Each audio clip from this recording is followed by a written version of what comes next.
watching me from the shadows, and then he sent the next message. The photo burned into my brain. There I was, frozen mid-sip of coffee, my lips parted in a laugh I barely remembered sharing. Across from me sat Mia, unaware, vulnerable, just like me. But someone else had been there too. Watching, capturing, waiting. Adam. I could feel my fingers trembling around the phone. It was 2:13 a.m., and I suddenly felt like every shadow in my apartment was staring back at me. I didn't reply. What could I possibly say? He wasn't reaching out to apologize. He was asserting power. A silent reminder that he was still one step ahead. Still pulling strings, even if I had cut them loose. I barely slept that night. Every sound outside made me flinch. The radiator clicking. The distant rumble of traffic. A dog barking. Everything felt too close. The next morning, I called Mia. Her voice was calm, but I could hear the tightness in her throat. He sent me a message too. Just a smiley face. That was it. No words. No explanation. Just a digital smirk, like he knew exactly what kind of chaos he'd stirred and was proud of it. I think he's unraveling, she said. Or maybe he was escalating. I called the phone company and changed my number. I locked down my social media accounts, deleted photos, updated passwords, asked a friend to walk me home from work. But the worst part, I started questioning everything again. Was I overreacting? Was I paranoid? He hadn't technically threatened me.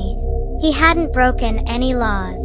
But still, it felt like being stalked by a ghost I used to kiss goodnight. A week passed. Nothing. And then came the box. It was waiting for me at my doorstep when I came home one night. No postage. No label. Just a plain, black box tied with twine. I stared at it for a full minute. Part of me wanted to run. Another part, the part still curious, still needing closure, reached out and opened it. Inside were 3 things. A single Polaroid photo of us on his couch. I was leaning against him, laughing. He was looking at the camera, not smiling, just watching. A worn copy of The Stranger by Albert Camus. The same book he used to quote during late-night conversations when he wanted to sound deep. On the first page, he'd scribbled something. Absurdity is the only truth. A necklace. My necklace. The one I thought I'd lost 2 months ago. My grandmother's pendant. I turned my apartment upside down looking for it. It had never been lost. He'd taken it. That was the last straw. I filed a police report. They asked if he had ever been violent. I told them no, not physically, but emotional abuse, psychological manipulation, constant surveillance. That was harder to prove. The officer looked sympathetic but tired. "We'll keep an eye on it," he said. I walked home feeling smaller than ever. Like the world didn't have rules when the violence wasn't visible. Mia and I met again a few days later. She brought printouts, emails, receipts, a timeline she'd pieced together. She said she wanted to build a case. Something provable. "He's done this before," she said quietly. "Not just to us." She'd spoken to someone else. Another woman Adam had dated 5 years ago. Her name was Sophie. They met in a support group for survivors of narcissistic abuse. Sophie had moved across the country after Adam. Changed her name. She was willing to talk. But only off the record. Only if it stayed between us. It was getting darker. Deeper. More dangerous. Then, 3 nights ago, I got a message from Mia. "I think he's following me." I saw him outside my apartment. Just standing there. Watching. She attached a blurry photo, low light, far away, but unmistakably him. It sent ice through my veins. I called her immediately. Go somewhere public. Now. Don't go home tonight. She agreed. Said she was heading to a friend's place and would keep her location on. I stayed on the phone until she got there. For the first time, I heard fear in her voice. And I hated that we were back in this place. Helpless, hunted. That night, I sat in bed, scrolling through our old texts. Searching for clues. Signs I missed. Trying to understand how a man who once brought me soup when I was sick could now be this. And then I found it. A screenshot I'd taken months ago and forgotten. It was a note he'd written to himself on his phone, something I glimpsed once when he left it open. Control is love. Chaos is vulnerability. Protect her from herself. Always. I had thought it was sweet. Protective. But now I saw it for what it was. Doctrine. He didn't love us. He needed us. To orbit him. To validate him. To remain dependent and doubting. And the moment we broke that cycle, we became threats. The next day, Mia and I filed for a restraining order. We were told it could take weeks to process. But I didn't have weeks. Because when I got home that evening, there was a voicemail on my new number. No caller ID. I hit play. It was static at first. Then a voice. Low. Calm. Familiar. You never understood what we had.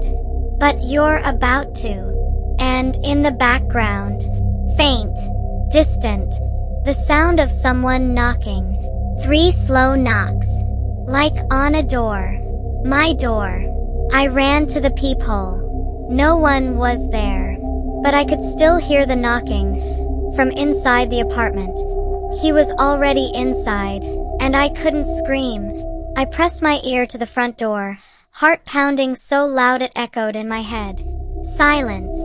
The knocking had stopped, but it hadn't come from outside. It had come from within the apartment. I checked every room, slowly, cautiously. Closet, bathroom, kitchen, under the bed. Nothing. No sign of a break-in. No open windows. No footprints on the balcony. But the voicemail had played, and the knock happened. I wasn't losing my mind. At least, I didn't think I was. I called Mia. I think he's messing with you, she said, her voice hushed. Psychological warfare. You're not crazy. But it didn't feel like a game anymore. It felt like the opening scene of a true crime documentary. And I was the girl they show smiling in old photos. The next morning, I went to the hardware store and bought a second deadbolt. I installed a door stopper, window sensors, even a mini camera for the living room. Paranoia had become a survival tactic. That same afternoon, I got a message on my laptop from an unknown email. You always looked better afraid. My stomach dropped. Attached was a video. It was me, sitting on my couch the night before, browsing on my phone. I had no idea I was being recorded. The angle, it was from the bookshelf. The bookshelf. I sprinted across the room and started pulling everything down. Novels, candles, framed photos, everything crashed to the floor. And there it was. A small black camera wedged behind a plant pot. Blinking. Live. That night, I stayed at Mia's. We didn't sleep. We barely spoke. We just sat there, side by side, 2 women who once loved the same man, and now feared him more than anyone. I met him when I was 22, she whispered at one point. He told me he loved me within a week. Bought me flowers every other day. Called me his miracle. I nodded. Same. He said I saved him. He lied, she said. We were quiet after that.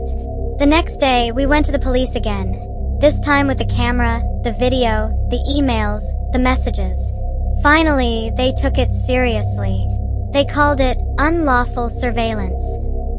filed a report, opened an investigation, but there was still no arrest. No protective custody. No safety net. Just paperwork and the hollow promise of, "We'll let you know."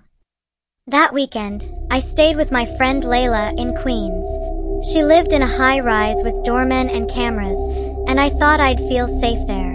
I didn't. I jumped at every ding from the elevator. I scanned every face in the lobby. And on the second night, I found a sticky note on the windshield of Layla's car. It said, "Wrong building. Try again." No signature. No clue. Just those words, mocking and measured. He was always close enough to see, but never close enough to catch. Layla urged me to consider moving, changing my name, starting over. But I was done running. I needed to flip the script, take back control. So I started documenting everything, every incident, every message, every sleepless night. Mia helped. So did Sophie. We created a shared Google Drive, evidence against Adam. And then we got bold. We filed a civil suit. Emotional distress. Harassment. Invasion of privacy. It wasn't about money. It was about exposing him. He had thrived in the dark for too long. 3 weeks later, I got a call from a blocked number. I didn't answer, but I checked voicemail. His voice was different this time. Frantic, almost breathless. "You think you know what I am? You don't. You think you're safe because you have a few files and screenshots? That's not protection. You're not protected. You never were." Then came a pause. And then, "Let's play one more game." Click. That night, Layla's building had a fire alarm pulled. At 3:12 a.m., everyone evacuated. Everyone but me. I stayed inside, too scared to step into the chaos. And when I checked my phone after it was over, I had a new photo of me, taken through the glass of her 15th floor window. I was curled up on the couch, crying. The caption read, "Checkmate." We went to the police again. This time, with everything.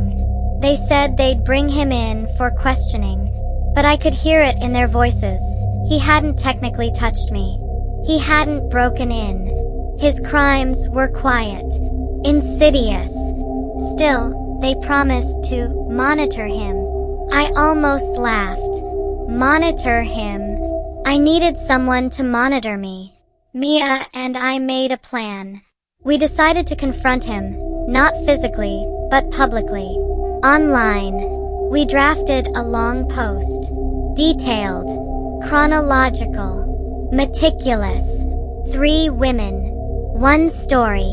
We blurred names, censored identifying details, for now. But we promised if he didn't stop, we would go very public. We hit publish on a locked blog. Just for us. Just as a warning. We sent him the link. The response came faster than we expected. A single email. No body text. Just a subject line. "She's next." And an attached photo of Layla, standing at the corner bodega, buying gum, smiling, unaware. I called her. She didn't pick up. Then I called again. And again. On the 4th ring, someone answered. But it wasn't her voice. It was his. "Wrong building again," he whispered. "But this one is perfect." I finally saw his face, and it wasn't the one I loved. I froze, my phone against my ear, my brain struggling to make sense of what I just heard. That voice, his voice, calm, almost amused. "Wrong building again," he whispered. "But this one is perfect." I couldn't speak, couldn't breathe. My hands were shaking so violently I almost dropped the phone. Then, click. The call ended. I dialed Layla again. straight to voicemail. I sent texts, called her roommate. Nothing. I felt the panic boiling in my chest as I ran out the door, barefoot, keys in one hand, phone in the other. By the time I reached Layla's building, my heart was threatening to break through my ribs. The doorman recognized me. "She just went up a few minutes ago," he said, confused. "Everything okay?" I didn't answer. I just bolted toward the elevator. When I reached her apartment, the hallway was silent. Still. I knocked once, then twice. No answer. And then, the door creaked open. Layla stood there, safe, whole, and startled by my expression. "What happened?" she asked, stepping aside. I nearly collapsed into her arms. "He said he had you," I whispered. "He answered your phone. He knew where you were." Layla blinked. "I left my phone at the bodega.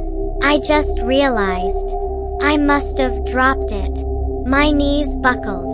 Relief and horror mixing in equal measure. So he had her phone, but not her. This time. We turned everything over to the police again, now with proof he'd stolen property, tampered with devices, harassed not just me, but my friends. They filed for a warrant. But he was already ahead of us. He always was. The blog we had created. It was gone. Wiped. Our shared drive. Corrupted. Every trace of our plan. Erased. And in its place, a new email. No threats this time. Just 3 photos. Me. Sleeping. One from my bed. One from Layla's couch. One from the fire alarm night. I was on the bathroom floor, curled up, headphones in, eyes closed. I felt sick. Not because of the invasion, but because I realized something I hadn't allowed myself to accept until that moment. He had never really left. He was always in the periphery, always watching, always one move ahead. That night, I didn't sleep. I sat in the corner of my room with a baseball bat and pepper spray on my lap. And I thought about how it all started. A charming smile. A man who always said the right thing. The flowers. The laughter. The long drives with the windows down and music too loud. He was beautiful, broken, magnetic. And I thought I was the one who could fix him. But you can't fix someone who never wanted to be fixed. You can't love someone out of darkness when they've built a home inside it. 2 days later, I got a knock on my door. It was Mia, with news that would shift everything. "They arrested him," she said, voice trembling. "They found him." My legs gave out. I sat on the floor and sobbed. "What happened?" "He broke into a woman's home downtown," she said. "Not one of us. Someone knew. But she fought back. Called 911. Cops got there in time. A woman I didn't even know had saved me. Saved all of us. We went down to the station to give final statements. And that's when I saw him. Face to face. For the first time since I left. He looked ordinary. Not monstrous. Not demonic. Just tired. Hollow-eyed. Almost bored. Like this was all just an inconvenience to him. He didn't look at me. Not once. But I stared. And all I could think was, that's not the man I loved. That's a mask I fell for. A carefully constructed lie wrapped in affection, rules, and you complete me-s. The man I loved never existed. The case is ongoing. There's a trial pending. But I no longer wait by the door. I no longer jump at every knock or text. The fear doesn't own me anymore. Because now, I do something he never expected. I speak. I tell the truth. I write. I help women who are living their version of my story. I keep a folder on my laptop titled, "Survived Him." Inside are screenshots, journal entries, voice memos, and most importantly, emails from strangers who say, "You helped me leave. You helped me realize I wasn't crazy. You helped me live." I still sleep with a nightlight. I still check the locks, twice. But I also laugh again. Loud, unapologetically. I wear lipstick he once said was too much. I listen to the songs he hated. I celebrate every inch of myself he tried to shrink. Because control disguised as love is still control. And survival disguised as silence is still captivity. I escaped both. If you're in a relationship where you second-guess your instincts, where love comes with fear, with surveillance, with rules you never agreed to, that is not love. It's not your job to endure that. You don't need more strength to stay. You need courage to go. And if you've gone, you've already won.